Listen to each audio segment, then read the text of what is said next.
Namaste and welcome, beloveds. We're streaming live on YouTube.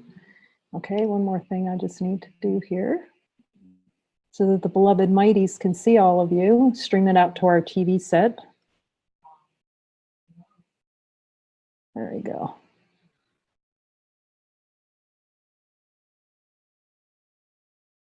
No, it's okay.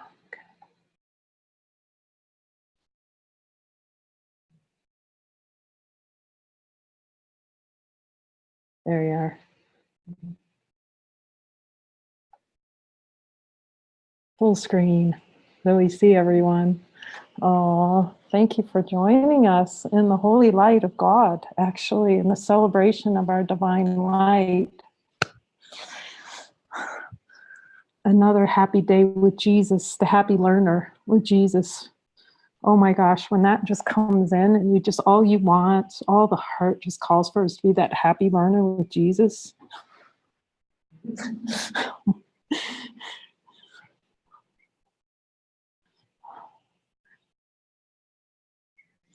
And seeing that happiness cannot in any way be outside of ourselves. Yay. That it's always with us. Wherever we go, it's with us. The light, there's nowhere to go without the light with us. The light is us. The light of divine being. And so to join every day, twice a day, what a gift this is. And that contemplation, to really contemplate every word, every thought given by Jesus in this holy book called A Course in Miracles, a course to discover that we are the miracle and always have been, and there isn't anything other than a miracle. In the expression of divine power, that we're divine power, infinite power of being. I was talking to Jesus, I was hanging up the laundry, and you see, only shows you when you can always talk to Jesus. That's just fabulous. You know, and I'm just like, I'm saying, I don't have to even think, we don't have to even listen to thoughts. He said, do you need thoughts? No. It's simple. That makes it really simple. Do you need any thoughts at all? No. And let's ask the light of divine being, do I need any thoughts? See what the divine being answers. We can all hear infinite light, we're infinite light. Are thoughts necessary?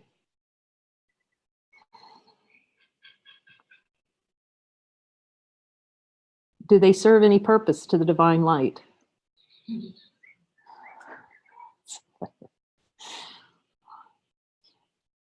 We don't have to listen to any of them, actually. Only the voice for God, but really we don't need, you know, as we're learning about ourselves. I love that because Jesus is like, it's so miraculous, right? Because we're so used to thought. So he takes us from the thoughts of the ego thought system to distinguish between those and thoughts of God, which are thoughts of happiness and divine being and infinite, like inclusivity and no limitation. Because we're so used to thought, like so many spiritual conditions are going, okay, no thought. Try to hold off your thoughts. And it's valuable to see you're not your thoughts. We're not our thoughts. But Jesus recognized, no, don't, you know, you're going to have thoughts because the world is a thought. It's called the thought of saying no to God. But to see, we can see past the thoughts to what's actually here, and that we're the ones that are creating the thoughts. We're powering the thought engine, jing, jing, jing, you know, and then investing in them, and so they keep coming. And I can hear Jesus going, you're the one who's asking for them.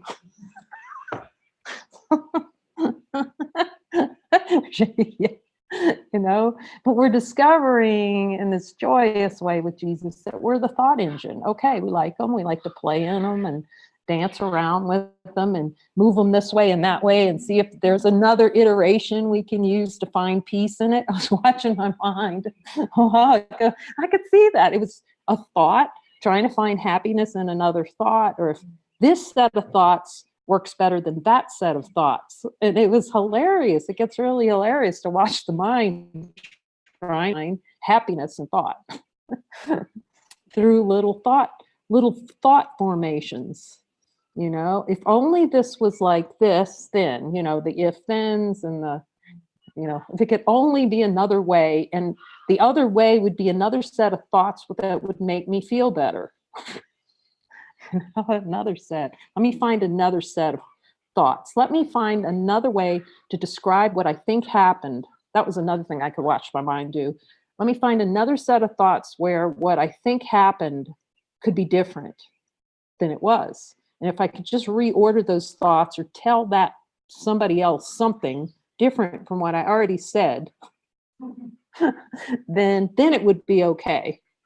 It's like Jesus has taken us so far beyond all of that.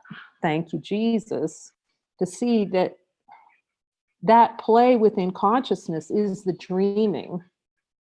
The play with thoughts, we like it.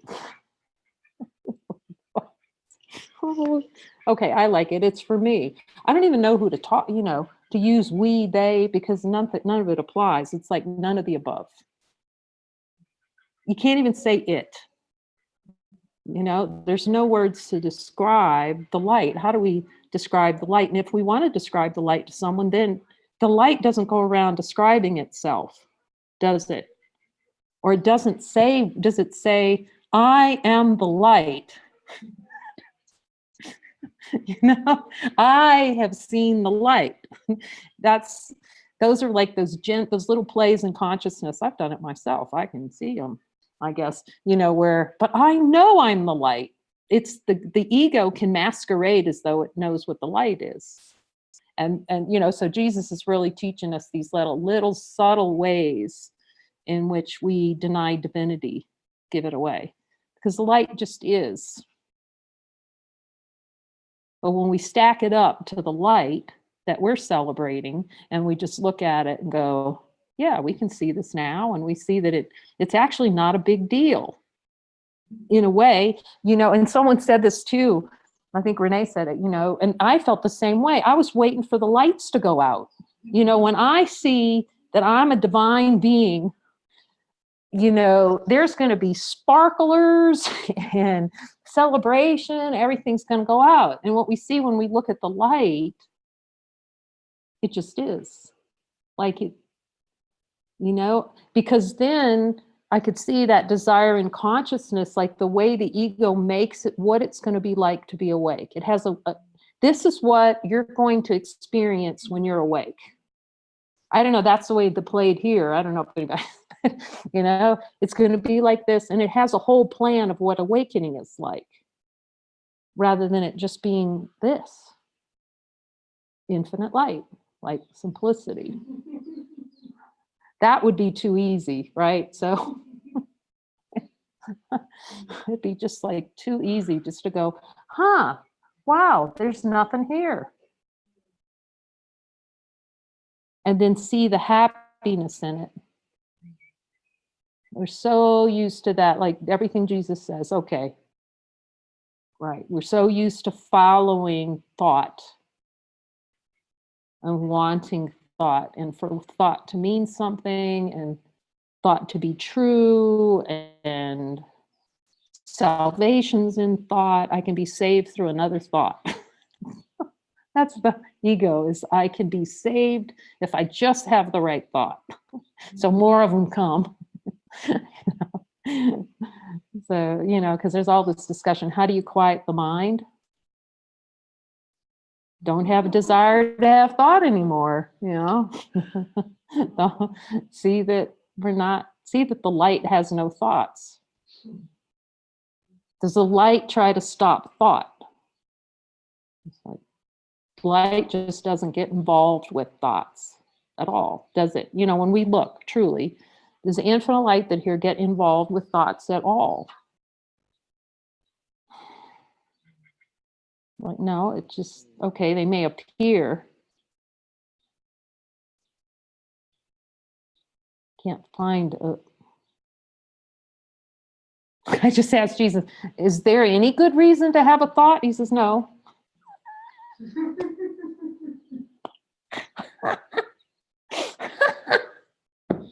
Come on.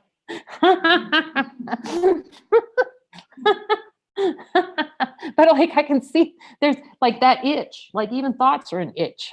I gotta have a thought. I won't. And I can hear them going, thoughts are made for the function of questioning identity. That's the whole gig. The whole gig is to have a thought that we believe so we can play the game of questioning who we really are, like the lesson this morning.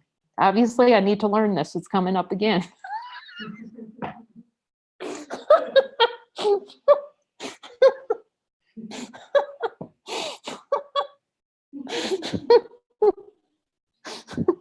You start seeing it's all for us, right? So look at these beliefs with Jesus. Oh my gosh, we're so funny. Everything's so funny. Just pure joy, masquerading as though there's a tragedy, a Roman tragedy. Okay, I know it. I admit it. I played the Roman tragedy. As I told somebody, Jesus, this isn't necessary, right? But it can be helpful because you can start seeing the pattern of victim and victimizer. I think I told someone. So Jesus was giving me kind of past life reviews, and I was going, okay, where are the bones buried? He's giving me the review, and I can see myself over Pompeii like this, just I'm in control, he was showing me the cycles of dream. I want to be in control. And then, then you're the slave the next time around. And then I wanted to be I could see it. I could see the happiness in it. I was a train robber. And I love jumping between the trains. Just loved it, And you could see that we did really have that little seeking for that excitement. The seeking to kind of play around in form. It was very illuminating to see those cycles, right? The cycle, this time I'm going to be a victimizer, next time I'm going to be victim. And just watching how the ego, that desire for experience, is playing both sides at the same time. The victim and the victimizer are simultaneous. But they seem to be split out, but they're the same. They're always together. So if we want to feel like a victim, we want to be a victimizer. Same desire. The both experiences in consciousness. So let's see, we'll go back to, I'm going to try to see if I can't go back to the beliefs, because we were looking at those again. They're so helpful. And the desire. We were talking about that today. How quick this is. And Jesus keeps saying that here. That infinite love saying, this is fast. For anyone who's willing to look with me as the light, start with the fact that you're the light and just admit, okay, every time I feel a contraction, I'm denying myself. Okay, show me, Jesus. Here come the thought, and just admit it. Okay, yes. Is that thought true? Yes. That true? Yes. I admit it. I'm willing to see it. Like, complete, and not listen to anything else other than those things. Like, no interest. I'm interested in, if I'm at peace, not at peace, show me Jesus. In the light of divine being. We were laughing about that today. This whole thing that's coming up seems to be arising here around. Let's just see what can outlast this light that's here. Something comes up and, and it seems like anger or whatever, and just sit with it and go, let me see if this will outlast the light. Don't get involved with it. You sit with it and see if it's more powerful than the light. Anger, whatever seems of sadness, whatever arises, just kind of, is this more powerful than the light is? Try that out. So that's why, I feel like it's so helpful to say, bring it on, but not bring it on, because the ego can say, bring it on too. And then it seems like you're wangled with a catastrophe or something. No, it's bring it on in terms of, I am the light and I am powerful enough So that anything that I've denied myself below my level of awareness, I can look at it with Jesus, the most powerful expression in consciousness. And when I look at it with Jesus, is anything actually happening? That's it. And Renee was talking too beautifully today about how Jesus is really pointing to acceptance. The differentiation of acceptance of the ego, that suffering is part of our world. It's natural to say no to God, divine being. It's natural to accept death and destruction and whatever's arising and what we're feeling and just accept it. Or the acceptance of divinity, which is to say that none of it, nada, other than divine being and the light is true. No longer being willing to accept that anything other than this divine light that we share right here, it's like, nope. Because we're the one who's powering experience. So we can say, no, I'm not investing. And I think David told a really good story. I heard it secondhand. It sounds really good. So some portion of it will come out here, but where he was either throwing up or having movements in all directions, as we do sometimes, seemingly in form. And he just said, no, this is not real. It stopped. That's how powerful our mind is. Like this, nope, not real.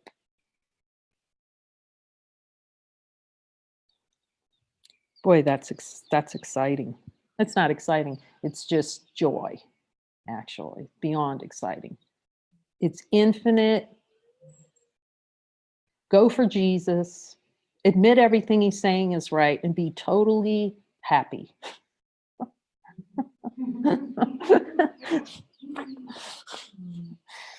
Except the deal is done, basically. Already done, finished, but not in an arrogant way, of course. It's the arrogance of the ego that goes, oh, I'm done, or however that plays in consciousness. But really see that with the humility is the admission of the denial. And without that admission of the denial, we can never see how infinitely powerful we are. You can see that there's a light, and some people call that, okay, that's awakening. That there's only infinite light. And it's helpful, and it's powerful, and it's joyful. But that ego has a way of just hiding things way down there. The joy, let's put it this way, the test is the light consistent? In our direct experience, is light consistent? Now, if we look at our lives, what's actually happening is happiness and peace, our experience of the light, which is peace, consistent. So Jesus is offering 100%, no sideways turn, peace of mind and happiness, experience of the light, choiceless awareness all the time. So that's really and we can be more happy, and we can be more happy playing in the world, seemingly. Yet, if he's just offering, look, if you really want to transcend and experience yourself as God made you, then look with me at everything. Leave the slightest twitch unlooked at with me.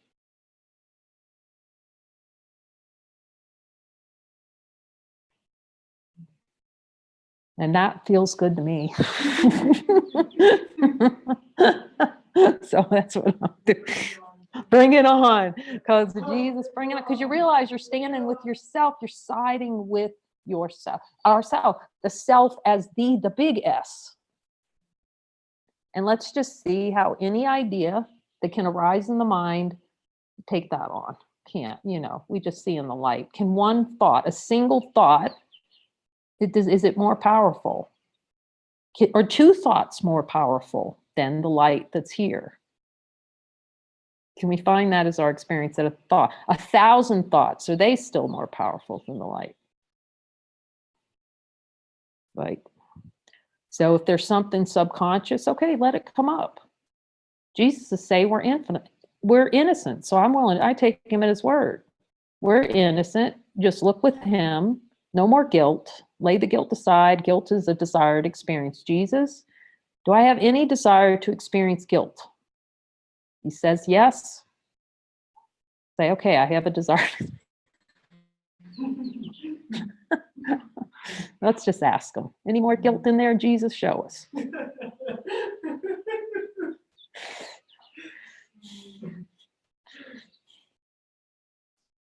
And then if it comes up, then we just ask him the next question. Okay, Jesus, okay, yes, okay, I get it, if it comes up. And you go until Jesus says no. And he says, oh, no more guilt. No more guilt. You don't even remember what guilt is. The light doesn't know what guilt is. So then you can just go, well, I don't need to know what it is either.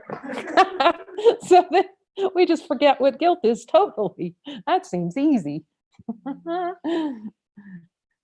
Is there any guilt left over the whole creation of the universe? Why not look at all of it? Why not look at any kind of guilt over the tiny mad idea? Let's just see how that works. Okay, Jesus, in the light of divine being that we are right here, is there any desire for an experience of guilt for creating the universe? Just sit with it if it comes up. It's like we're stronger than the guilt, so we just sit with it. And see if that guilt can outlast this light.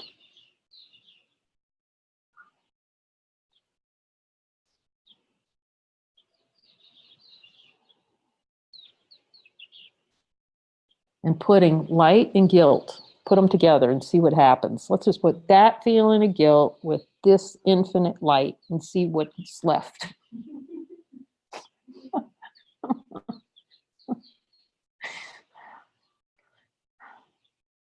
And someone said to me, we were talking about that today, and they're asking me questions, and they said, wait a minute, that was really fast. I said, that's every correction is that fast. Is this true in the infinite light of who I am? That's it. Boom, done. So for each thought that we go through in the book, that's all it is. Because someone said to me, but you can do this really fast and I can't do it really fast. And I said, well, I didn't want to have it fast. So then it was taking me a long time. It's true, because I wanted the timeline. Sometimes on some things it was kind of like, okay, I'll give this over to you. And other things, I could see I wanted to dance with the devil for a while and suffer for a while. I don't know why we do that stuff. You look back and go, what was I thinking? But okay, so it plays like that. It's just that Jesus is offering, here's how fast it is. Infinite light, put it in the light that shines. It's just going, you're done. So we'll do infinite light. And she was joining them and she's going, it's so beautiful because you can speak Jesus like you just can't believe. Like, it's like all of us, we can all speak Jesus. And then except the times we don't want to hear him, we shut him off, like I don't want to hear him. So the real power too, I'm seeing, is even when it seems like hell's breaking loose, some kind of fire's happening, to still go to Jesus and see how powerful that is, see how that whatever's happening, their only function is go like this. Okay, what do I do now, Jesus? That mind training is, at least for here, so helpful. What's most helpful right now? So if we take this to this belief right here, okay, Jesus, so helpful. You doubt you exist at all. Show me if that belief's there.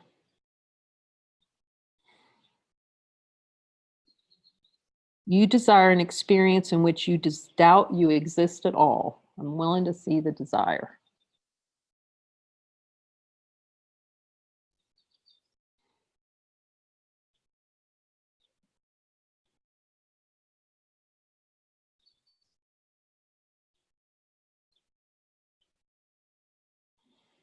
And then we just go until Jesus says you're done.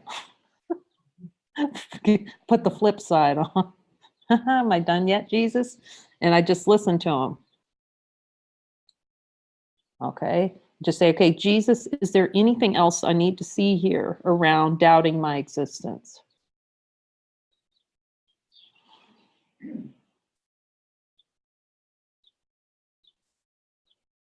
Like, no. And the answer comes from the same place, the light that knows it's infinite. And just go. And it was helpful in our reminder in our conversation today. She said, yeah, I'm really learning that, because the ego will start a project. It'll create a whole project around looking at beliefs. So even when I'm looking at beliefs, I even ask Jesus, okay, is there another one? Do I keep going? Is this helpful? And it's helpful because you can hear him tell you, no, don't, or you'll feel it. However, Jesus, that divine expression appears within, he gives you, he's willing to give you advice on anything. That's my experience. If I just ask him. Do I wear a hat? He doesn't, there's no restrictions. That's like an idea that there's a restriction. I can ask him some things or nothing. It's like the power is asking him everything, getting in the habit of asking him everything. Is this helpful? Is this helpful? Then you start getting lifted up. And it's only to see that there are no decisions to make. We know the light has no decisions. We're so addicted to making decisions. We're just addicted to belief and there's a decision to be made. So by going to him, he's just showing there's no decisions to be made in heaven. He's breaking that pattern of the ego loving to make decisions and I know what I want and all those kinds of things. So he's relieving us of that personal hell, actually, that we have a decision to make.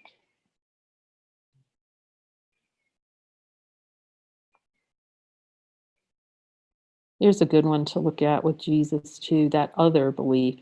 You believe that what others do has an impact on you. Jesus, is there any energy around that, the belief that what another being can do can impact me?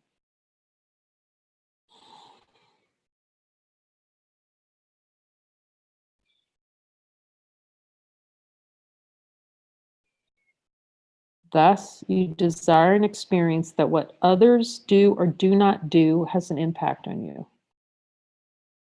So just, if there's any itch, we just feel it. Is there an itch? That any kind of wanting energy, and just go, okay, I admit it. When he says, I admit that.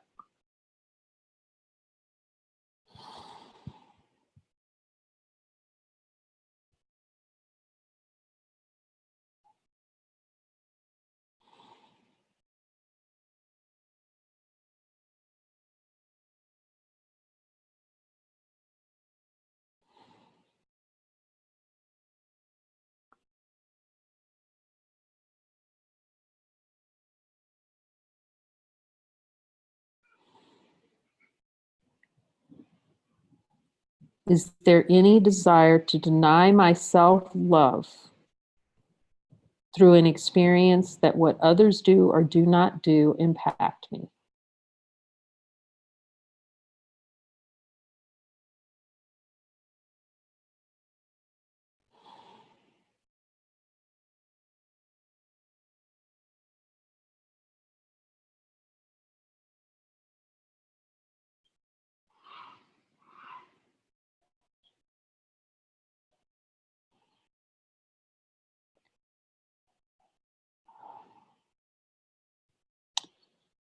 I can remember the relationship I had with my last boyfriend, the entire structure in the belief that someone loved me. So I'm just checking with Jesus, see if there's any energy around this left. So great when he says no, when it's really clean, But the whole structure of the belief system about what love was when your boyfriend, what he would do for me. It was an if then. If he did something for me, then I would feel love. So I'm going to find me a boyfriend that can do things for me. Right? To support the idea that I have of an if-then love. And so Jesus is pointing, that's not going to help you. Find out who you are if you have an if-then love.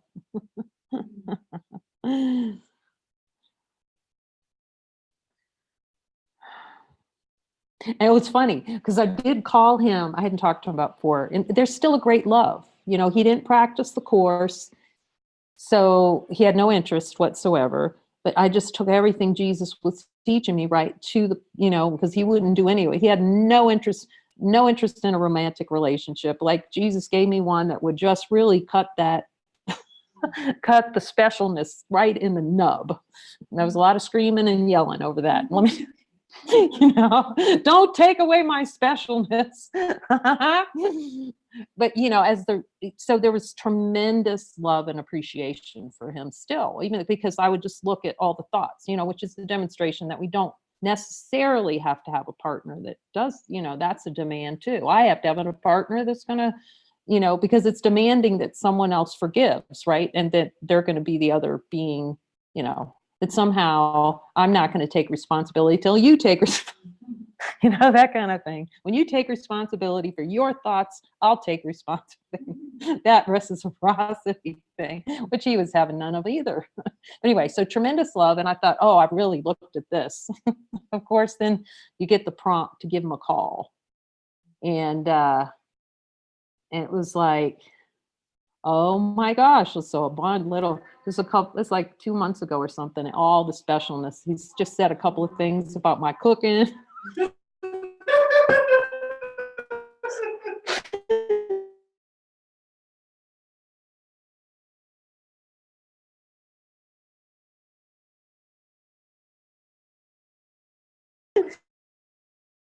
You know,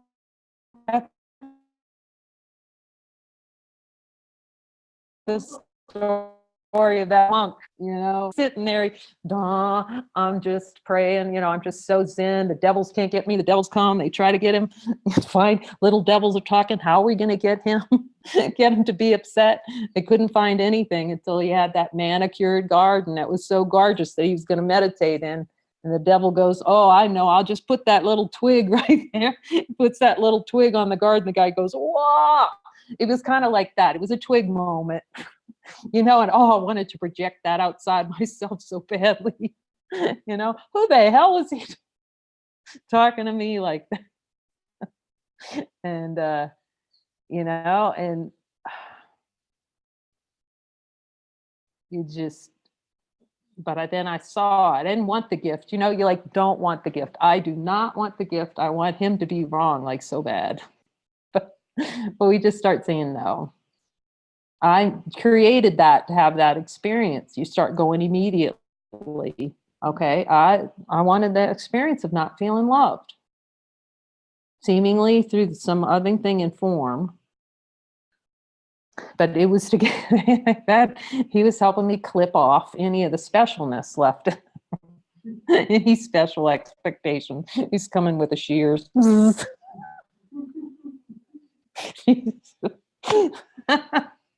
Anything left. Oh, funny. Skip. Oh, okay. Well, we're still here. This computer's doing whatever it wants, though. Wait, I think, did I lose you? Yeah, it's not sure what's, oh, there you are. I'm coming back. Okay, so we're back. The computer just takes over. This does what it wants. We're back. So anyway, I don't know. This seems to be a humorous night to look at beliefs. You see. Okay. So we'll just look at a few more just for fun, because it's fun. That's what Jesus is getting to all of us with, you know. We're kind of giggling at the stuff that comes up rather than, you know, what are people going to think of me if I reveal that every now and then I'm following the devil. So So let's see. Oh my God. Oh my God.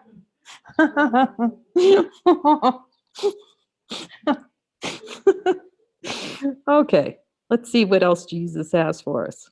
Okay, here's a good deep one. Let's see if there's anything left on this, Jesus. Okay, you believe that what you say has impact on you.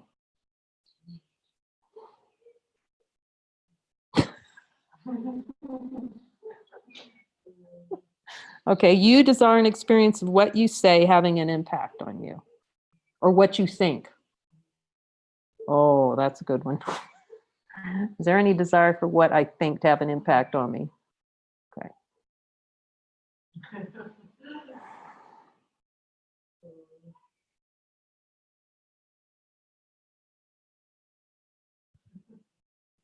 Is the light of divine being impacted by any thought?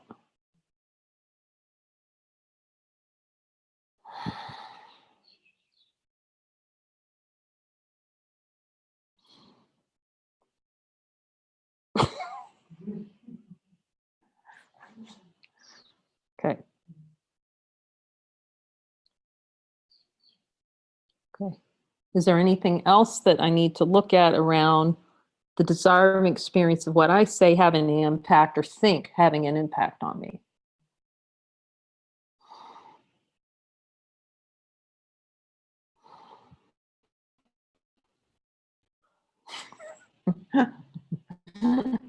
Check in with Jesus to see if the coast is clear to proceed. Okay, next thought. You believe that someone else can say something that has an impact on you.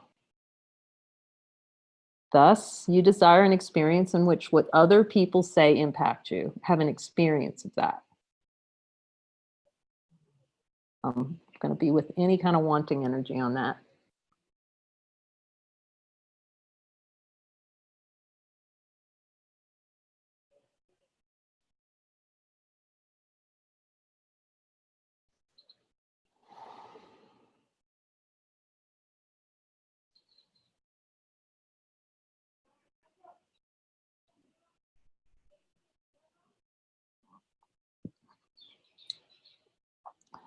This feels really helpful because I ask the divine light, does what anything that arises here in this mouth, any thoughts I have, any sounds that come out anywhere else from any other being, are they the same? And hear what divine light says. Are those all thoughts? Are they all the same?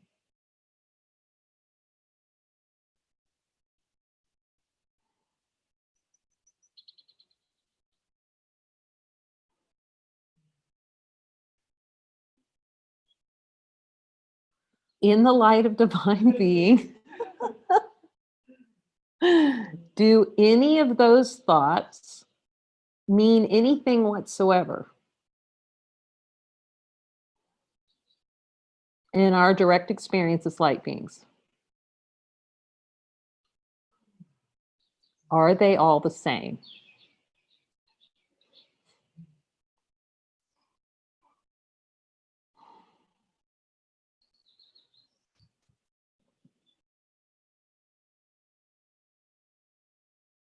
In the admission that they're the same, this is peace of mind.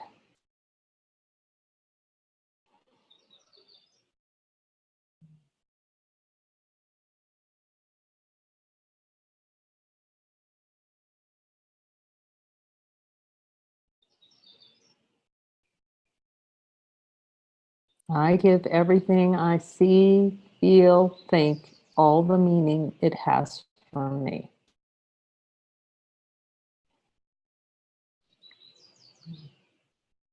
Does the light of divine being give any meaning to any thought, any emotion, anything in form?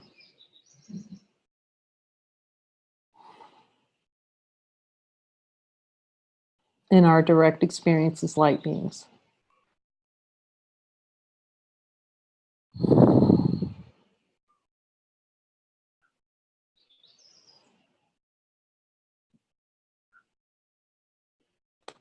which means we don't have to either.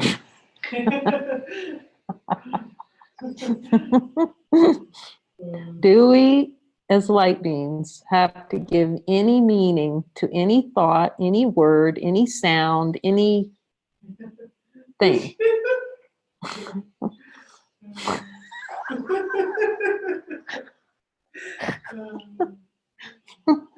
I love this. This is chuckle your way to heaven. Through the goalpost to Jesus, all the way. Ching, ching.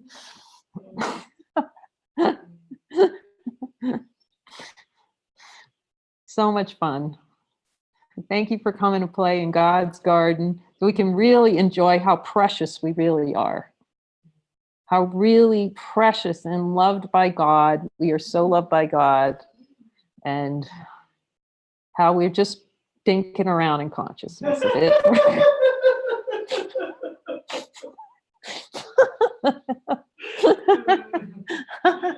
For no other reason than we can, until we get tired of it. And then we just say, you know, love is here. Love's here. So thank you for coming to play with love with us and be the love that you are. We're so grateful. And we send you all big hugs out there.